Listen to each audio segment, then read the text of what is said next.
Hey everybody, what's up? It's your girl Bondy Blue and I am back for Sistas on BET. So let's go ahead and start it off. So the episode starts off with the last one left off, which is with Karen screaming and waiting too long to get the brain matter off of her face. All right. And whoever the girl is who works in the shop, her name was Pam. Well, Pam is like, trying to get her to calm down and she's trying to rinse it off her face. But then Pam is trying to hold her hair up and it's like, but Pam, the brain matter is in her wig too. Just take the damn wig off and put it in the sink too. You know what I'm saying? Let it soak in some vinegar and lemon juice or something. I don't know. Is that bad for wigs? I don't know. Either way, she had brain stuff all over her face. That's what they wanted us to think it was. But like on close inspection with the great HD television that I have, look like a swipe of paint on your face. Literal swipe, okay, with a brush swipe. Y'all gotta get better, Tyler Perry. Geez Louise. Carrie had more realistic looking blood than this. And that was in the 70s. What's the excuse, Tyler Perry? For red paint looking blood. What's the excuse? So back at the bank, Maurice introduces his friend Javier to Sabrina, and she tries to turn down this whole invitation to see if Calvin would be down for the threesome. Okay, she says she doesn't want to do it, but she still doesn't know if Calvin is bisexual or not. And I said, the fact that you had sex with him, at this point, y'all should be over all these games that you playing. Why can't you just have a realistic conversation from jump? I am not comfortable with you putting my dildo up your bum. I'm not okay with it. Why are you? Why are you okay with it? Why does it seem normal to you? Tell me. Like, why can't you have a conversation? Why do we have to go through all of these tricks and all of this foolishness?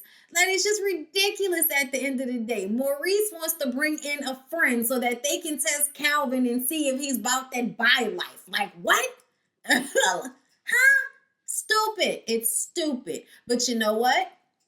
Sabrina doesn't really want to do it. Maurice goes back behind the counter and Calvin comes in. And Calvin says that she's kind of been acting funny and he has no clue why. I said she had a problem with you wearing panties and you don't know why sticking her dildo in your bum is an issue for anyone. You don't understand that? Really? You have no self-awareness. And at this point, Calvin, I don't feel bad for you. And I don't know why anybody wants to deal with someone who is this clueless. Like, this is exhausting at this point. Yes, she should say something, but the fact that you are completely dumbfounded and have no idea why she might be uncomfortable after you guys' last session, think back. Did it all seem like it was okay? Really? Sabrina didn't want to get into that conversation in the middle of her bank, so she suggests they have a conversation later on, and Maurice screams across the room, oh yeah, Calvin, you should come to dinner at Sabrina's with us tonight. My friend Javier is Brazilian, and he's cooking up some cuisine for us. So now Maurice has invited Calvin to Sabrina's house, and he's the one basically setting up the threesome situation, but she's not disputing, she's not interjecting, she's not stopping any of it, yet she pretends as if she doesn't want it to happen. Sabrina and her indecisiveness, her confusion, and her lack of gumption are extremely tiring to watch on a weekly basis. Let's press on. Back at the airport, we're still reeling over the fact that Danny and Zach just found out that he a baby daddy. She doesn't understand why, if he was going to be out here hoeing with just any old girl with a name tag at the airport, why he wasn't wearing condoms. He already know how stupid he look. He already know how dumb he look. So he just don't want, even talk about it right now. Danny says, you need to tell Karen immediately. He doesn't want to tell Karen immediately. They just had a great night of humping and bumping. He doesn't want to ruin all of that. But Danny says, if you don't tell my friend what the hell's going on around here, I'm going to tell her. Then they get interrupted by the girl Pam down at the hair salon calling Zach to tell him what went down at Karen's shop. And I just kind of felt like, why was this? Like, sometimes I just feel like there is this stupid, idiotic, I can't understand anything dialogue that takes place. And one of those times was right now with Pam trying to explain what happened. Like, why can't you just say some crazy ass woman just came into the shop and shot herself right in front of Karen? Karen's okay, but she was in shock, so they had to take her to the hospital. 5 seconds. It didn't need all the questions, all the Pam focus, Like, I don't know what was wrong with Pam. Like, was Pam high? I don't know. Maybe Pam was distraught. Who knows? But if you stand behind the call, people, you need to be able to vocally get it out without all this confusion. See what I'm talking about? Just dumbass, confusing dialogue. Because Andy can only really talk to Karen about her issues, but she can't get in contact with Karen right now. She calls Sabrina looking for Karen, and then she decides to just go ahead and talk to Sabrina instead. I mean, she can talk to Karen later. Let's just go ahead and tell Sabrina what happened. She tells her that Gary's wife came to her apartment with Gary, and everybody was confronted.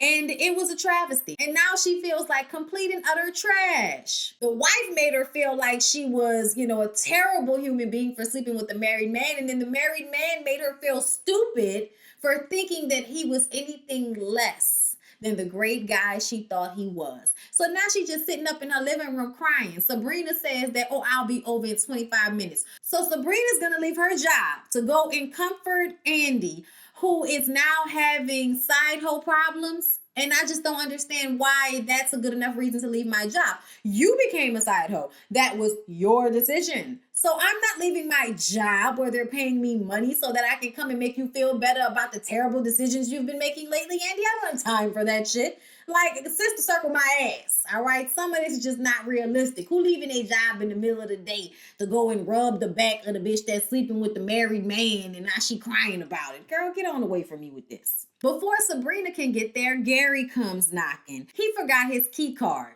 Sure, you forgot it. Sure, I think you left it so you'd have a reason to come back and talk to her. So they sit down and talk, of course. And he cries and says that he doesn't blame her. It's all his fault. He should have never cheated. He should have left his wife first. He knew he wasn't happy anymore. And he says that Andy is a good woman and she doesn't deserve to be in the middle of his bullshit. He has these crocodile tears falling down his face. And once again, I'm looking at Tyler Perry like, Tyler Perry, can you please explain to me why the only time that you have dialogue that is understandable and clear is when this dumbass man has something to say? I mean, it was very clear. Everything that was going on in this scene was not lost upon me the way it is in the smallest of moments in all of the other scenes. Like right now, Gary is explaining everything to you. He loves Andy. He wants to be with her. He would leave the money, his wife, and everything to be with her. That's what we understand. But see, then here comes the Gary that we thought we knew, which is the grimy, selfish, creep, Gary. He says that he will go back to his wife so that Andy can keep her job, since the wife is going to try to go at, her job and, go to the bar and try to get her license taken away, like everything, right?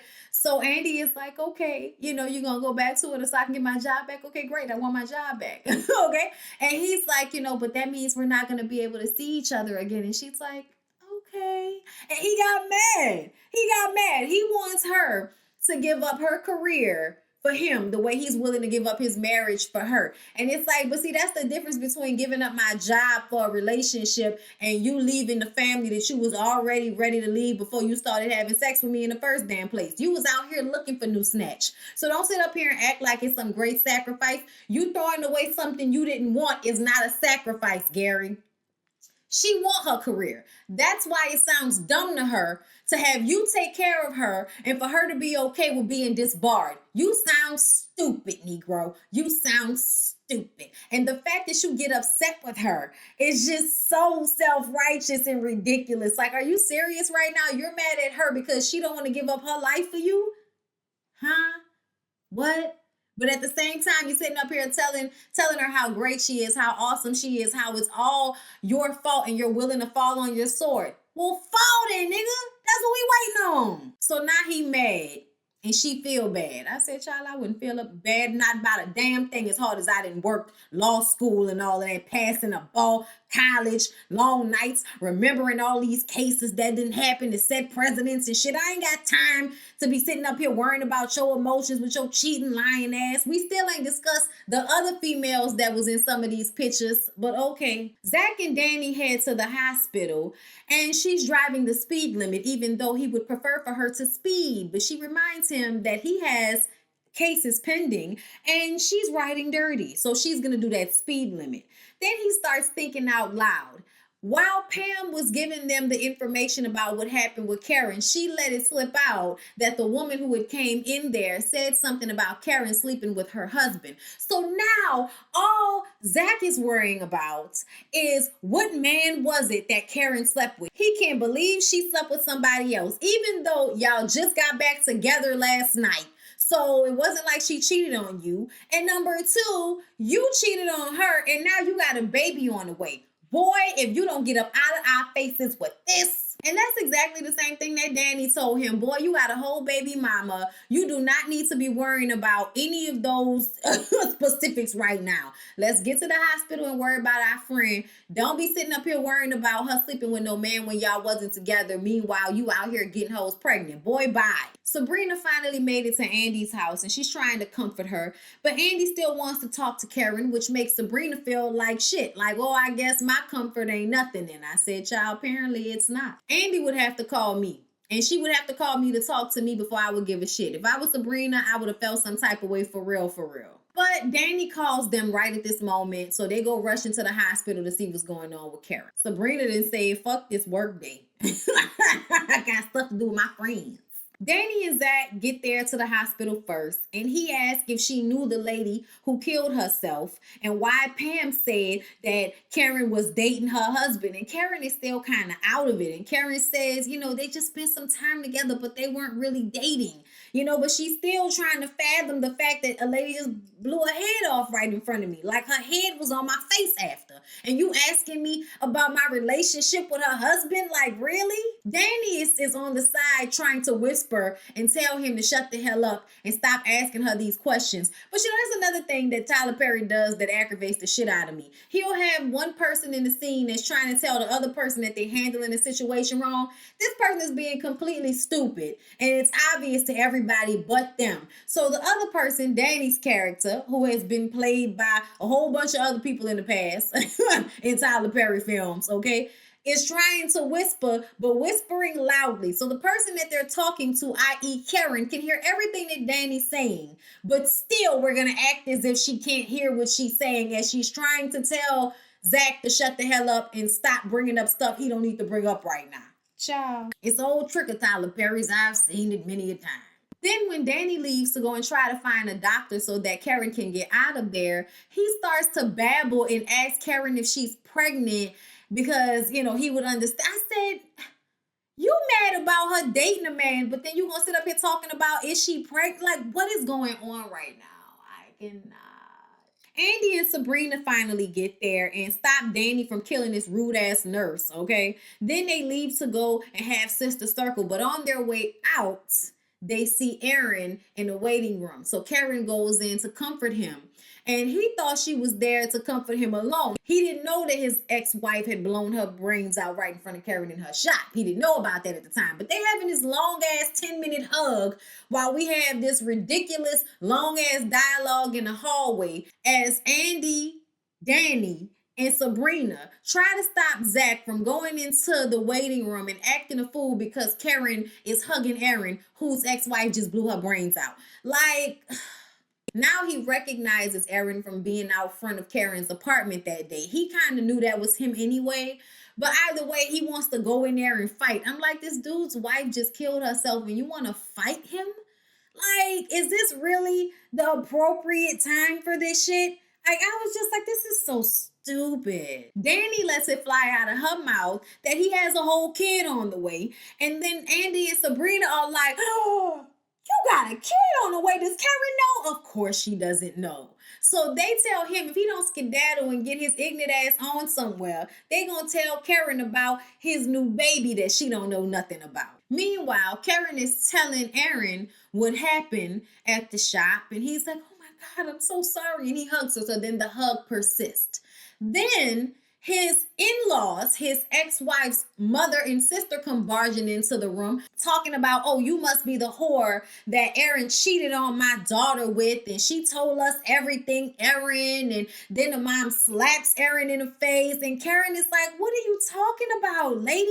Like, she can't even get it out, which is another thing that aggravated me, that nobody said your daughter was crazy. That's why she killed herself. I wasn't dating Aaron, which is another reason why your daughter was crazy, which makes no sense. Because if you're going to go and cheat on the man, I need to understand why you can go and cheat on somebody, but when they leave you, you now want to kill yourself. Like, that doesn't make any sense. Go have sex with the man that you wanted to cheat with so bad. Like, what? And obviously she lied to her mom about the story, because, girl, I'm like, so let me get this straight, mama. You ain't had a conversation with Aaron since never, because you obviously have no idea what's really been going on if you think that the reason why your dead daughter and Aaron not together no more is because he cheated with Karen. You don't know nothing that's going on, and you come in here with this old negative ass energy. I'm glad that Danny got up in her face and was like, I rebuke you in the name of Jesus, you old bitch. Think you gonna do something up in here and watch you end up in one of these hospital beds.